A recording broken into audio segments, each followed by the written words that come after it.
My brother stole my inheritance, lied about it, and bought a Tesla, so I sued him quietly, took the car, and made him Uber to court. I'm a 33-year-old guy, and my dad's death changed everything I thought I knew about family. Growing up, we weren't rich, but we had enough. My dad ran a small construction business he'd built from scratch, and I spent most of my teenage years learning the ropes beside him, mixing cement, hauling wood, fixing trucks. He used to tell me, "Hard work isn't just what you do, it's who you are." Those words stuck with me. Jake, my younger brother, never really cared for any of that. He was the charming one, the golden child, the kind of guy who could mess up and still get a pat on the back. Dad would bail him out of every mistake, unpaid. Credit cards, failed ventures, speeding tickets, you name it. Meanwhile, I kept my head down, did the work, and stayed out of trouble. I thought that meant something. I thought Dad saw me as the steady one who'd carry the family name forward. When Dad passed, everything slowed down. The funeral, the condolences, the empty silence afterward, it all felt like static. Jake showed up late to the service, wearing sunglasses like it was some red carpet event. I brushed it off, telling myself he was just coping differently. A week later, he called and said, "We should probably figure out the money stuff. I can talk to Dad's lawyer, make it easier for both of us." His tone was casual, almost too confident. At the time, I didn't think much of it. I was grieving, exhausted, and honestly, relieved someone else was taking charge. But looking back, that was the moment it all started. The quiet shift from brotherhood to betrayal. Because underneath his charm and easy smile, Jake was already planning something. I just didn't see it yet. A few weeks after the funeral, I got a call from Jake saying the lawyer had finalized everything. "It's simple," he said. "Dad split everything 50-50. Half the savings, half the company shares. I'll handle the paperwork, no need to stress." It sounded fair, reasonable even. I remember thanking him for stepping up, telling him, "Dad would have been proud of us for keeping things smooth." He laughed and said, "Of course, man, we're family." At first, I believed him. I wanted to. Grief does that. It makes you see what you hope is there, not what actually is. But over the next few weeks, small things started feeling off. I got mail addressed to my father's estate, but Jake would intercept it. "Just bills," he'd say, waving them off. When I asked for copies of the financial documents, he said the lawyer already had them. When I asked for updates, he'd reply with the same line. "Trust me, everything's handled." Then came the weirdest part. One night, I got a text from one of Dad's old business partners saying, "Heard Jake's taking over the whole company now. Guess you're stepping away?"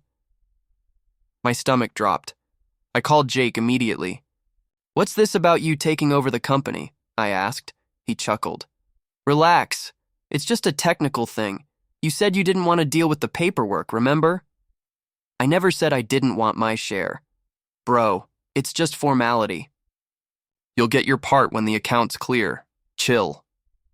The more he spoke, the more my gut twisted. Something wasn't right. His confidence wasn't casual anymore. It was smug, like someone holding a secret too big to hide. That night, I couldn't sleep.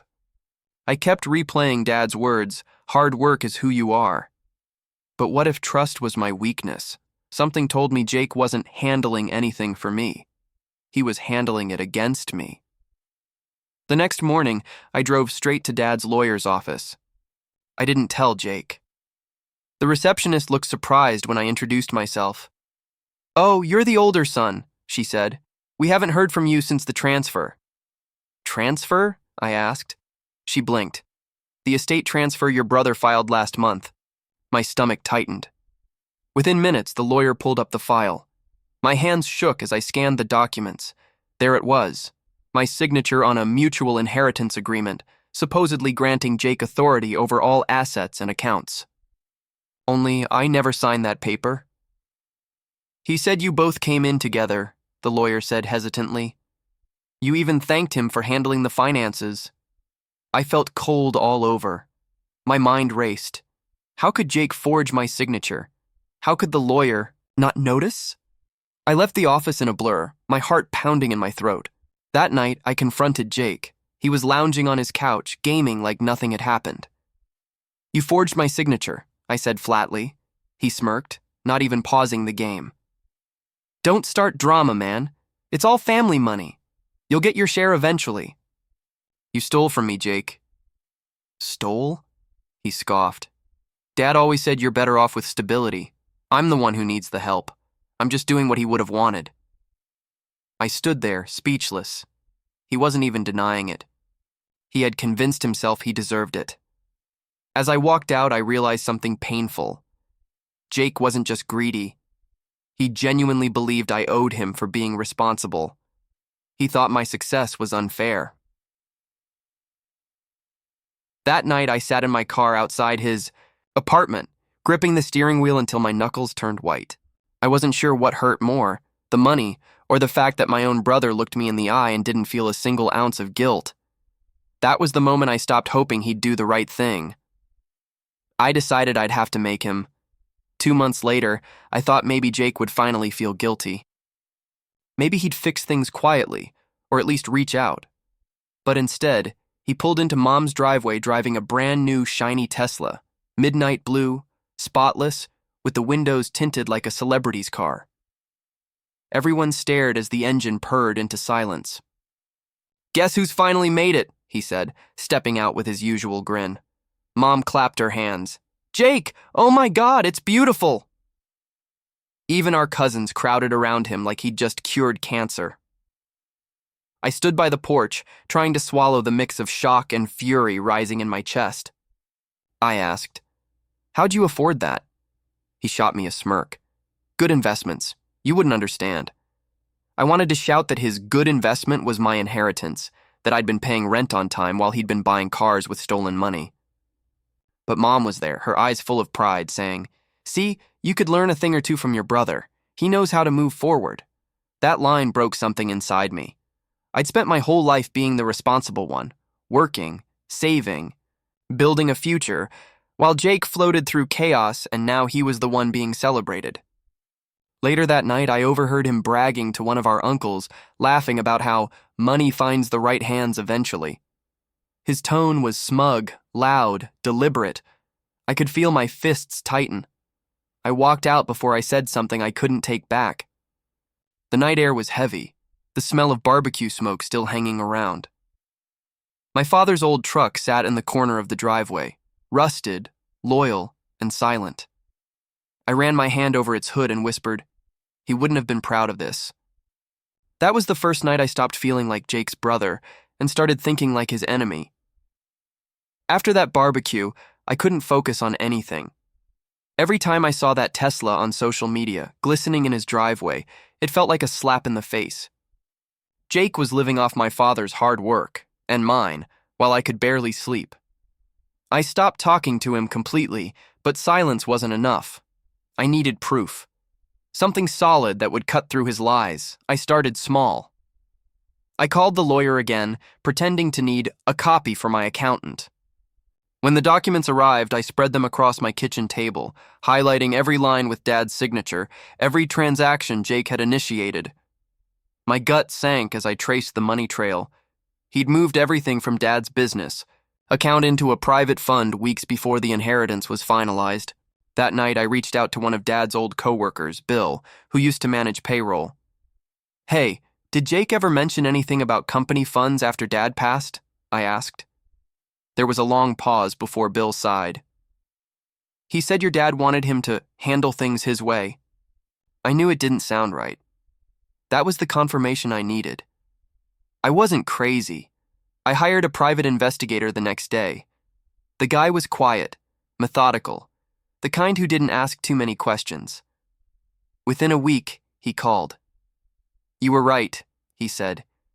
"Your brother forged your signature, redirected the estate funds, and used them for the Tesla purchase. I've got digital proof." I remember staring at my father's photo on the wall, him in his old hard hat, smiling with grease on his hands and whispering, "I'll fix this, Dad." I wasn't planning to confront Jake anymore. I was done arguing. I was going to destroy him quietly, through the same system he thought he'd outsmarted. I spent the next few days living inside spreadsheets and legalese, letting the anger cool into something colder and clearer. Strategy. The PI sent me encrypted files, bank transfers, time-stamped emails, a scan of the forged agreement. I read it until the pages blurred, the kitchen light buzzing overhead, coffee gone cold in its mug. Every item pointed to one thing: Jake used estate funds to buy the Tesla. That part I already knew. What I didn't expect was what came next. When I took the paperwork back to a different attorney, someone honest, recommended by Bill, the man flipped through the estate records and stopped. "There's a trust here," he said slowly, tapping a barely noticed paragraph. The sentence was buried in boilerplate. Certain company assets were to be held in trust pending probate, and any sale or transfer required trustee approval. My hands felt numb reading it again. If those funds were moved without trustee consent, the lawyer added, then the Tesla wasn't his to buy. It's still trust property. I remember the room smelling like old paper and disinfectant. The twist hit like cold water. I had imagined repossessing money or pressing charges, things that felt messy and personal. This was cleaner, surgical. Legally, we could argue the car was never Jake's, place a lien and compel surrender. No yelling, no dramatic family blowout, just law doing its quiet work, I asked, voice barely steady. "Are you sure?" "That clause, how did we miss it?" "You were grieving," he said. "Trust clauses hide in there for a reason, but now we have cause to act." He laid out the options: a discreet civil action, a petition to freeze assets, or immediate motion to place the Tesla under trust control. Every choice felt like playing chess with the brother who'd betrayed me. For the first time since Dad died, I felt a fragile, sharp hope. Not the noisy kind that gets posted to Facebook. This was hushed and deliberate, like pressing a button and waiting for the mechanism to click. "Do it," I said. "Do whatever it takes." He looked at me, and for a moment I heard nothing but my own breath. Within a week, my attorney had everything in motion. Quietly, strategically, we filed a civil claim through probate court. No press, no family notice, nothing that would tip Jake off. The Tesla was listed as a disputed trust asset, meaning any ownership transfer or sale would be frozen until the court verified its legitimacy. My lawyer called it a strategic ambush. I called it justice. When the notice finally reached Jake, his reaction was everything I expected: explosive. He stormed into my house one evening, slamming the door so hard the frame rattled. "What the hell did you do?" he shouted. "They're saying my car's under investigation." I stayed calm. "Our father's car," I corrected. His face turned red. "You're pathetic. You couldn't handle me getting ahead for once, could you?" "You forged my signature," I said quietly. "You stole from Dad's trust." "You brought this on yourself," he laughed bitterly. "You think you're some hero? You're just jealous that Dad actually liked me." That one stung, but I didn't flinch. I just let him yell until he realized I wasn't reacting. When he finally stormed out, tires squealing, I felt peace, cold, still peace. Because for the first time, he was playing defense. The following week, my lawyer confirmed it. The court had approved the freeze. Jake's accounts were locked, and the Tesla was flagged for ownership review. He couldn't sell it, couldn't modify it, couldn't even register it without triggering a violation. I didn't gloat. I didn't tell anyone.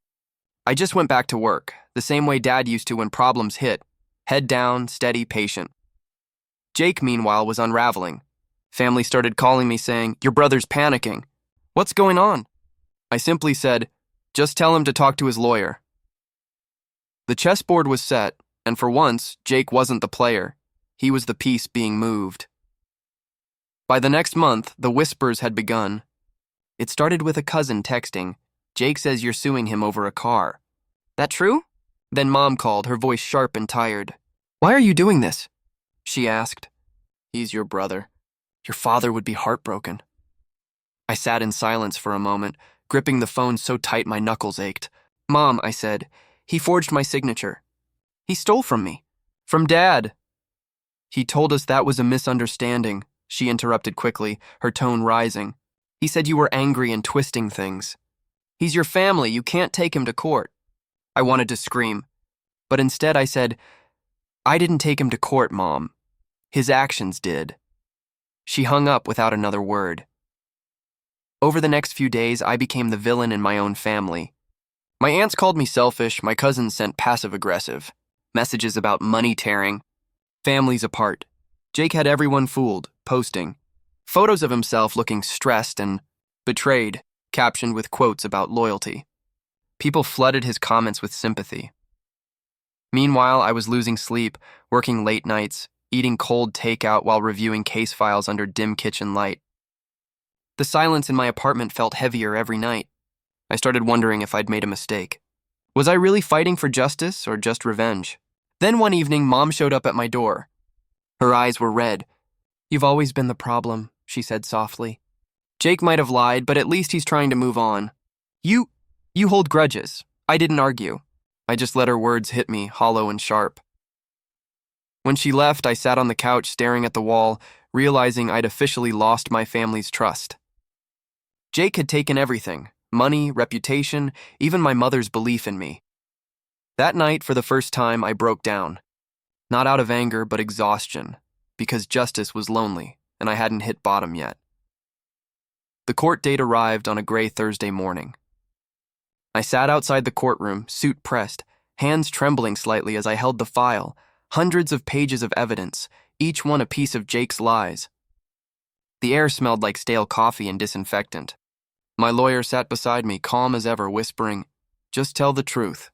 The paperwork will do the rest." When Jake walked in, he looked nothing like the smug brother from a few months ago. His eyes were bloodshot, his expensive jacket wrinkled. Still, he gave me that same smirk, though it faltered when his lawyer whispered something in his ear. I could tell he hadn't expected me to come this prepared. The hearing began. My lawyer presented the forged signatures, the fake documents, the account transfers, all backed by time-stamped digital proof. The judge's expression hardened with every slide we showed. Then came the kicker, the trust clause. The moment my attorney read it aloud, the room went dead silent. Jake's lawyer tried to interrupt. "Your Honor, this was an honest mistake, not intentional fraud." The judge raised a hand. "A mistake doesn't involve forging signatures and rerouting funds through private accounts, counselor." Jake turned pale. He tried to speak directly to me, breaking decorum. "You're ruining me, man!" "Over a car? Over some stupid money?" I looked at him, my voice steady. "You ruined yourself the moment you decided you were entitled to everything Dad worked for." The judge banged the gavel. The decision was swift. The Tesla was declared trust property. The funds Jake moved were to be reimbursed or deducted from his future inheritance, and he was charged penalties for document falsification. Jake's face collapsed. The courtroom buzzed as he realized what just happened. His lie, his pride, his new identity, it had all come crashing down. I didn't feel triumphant. I just felt quiet, the kind of silence that comes when truth finally outweighs noise. Outside the courtroom, the wind was cold. I watched Jake argue with his lawyer on the steps, flailing, desperate. For once, he wasn't untouchable. He was just a man with nothing left to hide behind. 2 weeks after the hearing, the paperwork was finalized. The Tesla, Jake's prized possession, was legally transferred into my name. My lawyer handled the logistics, but I insisted on being there when it happened. Watching him sign over the title was the kind of poetic justice you don't plan. It just unfolds quietly, the way karma does when it's done waiting. Jake sat across from me, his hands shaking.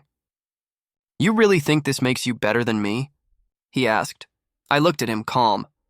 "No, it just makes things right." He laughed bitterly, rubbing his face. "Enjoy it, man. Enjoy your shiny car. I hope it keeps you warm when you've got no one left." I didn't reply. There was no point. Every word from him was a deflection, a final attempt to wound me before reality fully sank in. The next week, the court summoned him again for a financial compliance hearing. Ironically, his driver's license had been suspended temporarily because of unpaid penalties tied to the fraud charges. He texted me that morning, "You win. I need a ride to court." I stared at the message for a long moment before replying, "Call an Uber." That afternoon, I pulled up to the courthouse in the Tesla, his former car, its paint gleaming under the gray sky. As I stepped out, I saw him pull up behind me in a beat-up Uber sedan. The driver popped the trunk while Jake climbed out, avoiding my eyes. For once, he looked small, powerless. Inside the courtroom, he kept his head down, answering the judge in short, hollow words. I almost felt sorry for him, but then I remembered the months of manipulation, the lies, the humiliation. Justice hadn't come with applause or revenge speeches. It came in the silence of that moment, him watching me drive away in what used to be his dream. That was enough. In the weeks that followed, the storm began to settle, but the wreckage it left behind was hard to look at. Jake was broke, humiliated, and angry at the world. His social media went silent. The once loud brother who flaunted everything suddenly vanished into quiet corners of town. Word spread fast through our relatives. Jake had lost everything.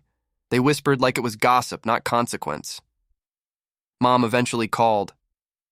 Her voice was soft this time, fragile. I didn't know, she said. He told us you were exaggerating. There was a long pause before I answered. You believed him because you wanted to, not because it was true, she sighed, and I could hear the shame in her breath. He's still your brother. I know, I said quietly. But that doesn't make him innocent, she didn't argue. For the first time, she just listened. Meanwhile, I was left with the pieces of what used to be a family. The victory felt hollow, no celebration, no cheers. Just the reality that justice costs more than money. I sold the Tesla a month later. I couldn't stand the sight of it. Every time I saw the reflection of its polished hood, I saw Jake's smirk, Dad's disappointment, and my own exhaustion staring back. I used the sale money to start a small scholarship fund in my father's name for kids who wanted to learn trades, not just chase easy success. It felt right, like something Dad would have done. Jake reached out once after that. He texted, "Can we talk?" I've lost everything. I need help. I stared at the message for a long time. Then I typed back, "You made your choice when you forged mine." No anger. No satisfaction. Just truth. That was the last time I heard from him. Some nights, I still wonder if he ever realized that I didn't take anything from him. I only took back what was already mine. But maybe that's a lesson only silence can teach. Months passed. The case was over, the money restored, and the silence around my family became the new normal. For a long time, I thought justice would feel like fireworks, like standing on top of the world, watching karma unfold in bright cinematic flashes. But it wasn't like that. Justice was quiet, heavy. It came in small moments, like waking up without anger, or realizing I no longer checked Jake's social media just to see him fail. I started visiting Dad's old workshop again. Dust covered everything, the workbench, the faded blueprints, the rusted nails scattered across the counter. I stood there, inhaling the smell of old sawdust and oil, and I finally understood what Dad meant when he said hard work is who you are. It wasn't about money or inheritance or winning. It was about integrity, the thing Jake never valued, and I nearly lost trying to protect. Sometimes I still drive past Jake's old apartment. The Tesla's gone, the windows are dark. From what I've heard, he's working odd jobs, keeping to himself. I don't wish him harm anymore. I just hope he learns what I had to learn the hard way. That entitlement destroys more than greed ever can. Mom and I talk again, slowly rebuilding trust. She never apologized outright, but I see it in her eyes when she asks if I'm eating well, if I'm okay. That's enough. Looking back, I realize I didn't fight to win. I fought to end something. To stop the cycle of manipulation, guilt, and blind loyalty that kept our family chained. I didn't get my father back. I didn't get my brother back either. But I got me back, the version of myself that stopped apologizing for being right, for standing up, for demanding fairness. And that's worth more than any car or inheritance could ever buy. Sometimes revenge doesn't need fire or fury, just silence, and the sound of your enemy's Uber pulling up to court.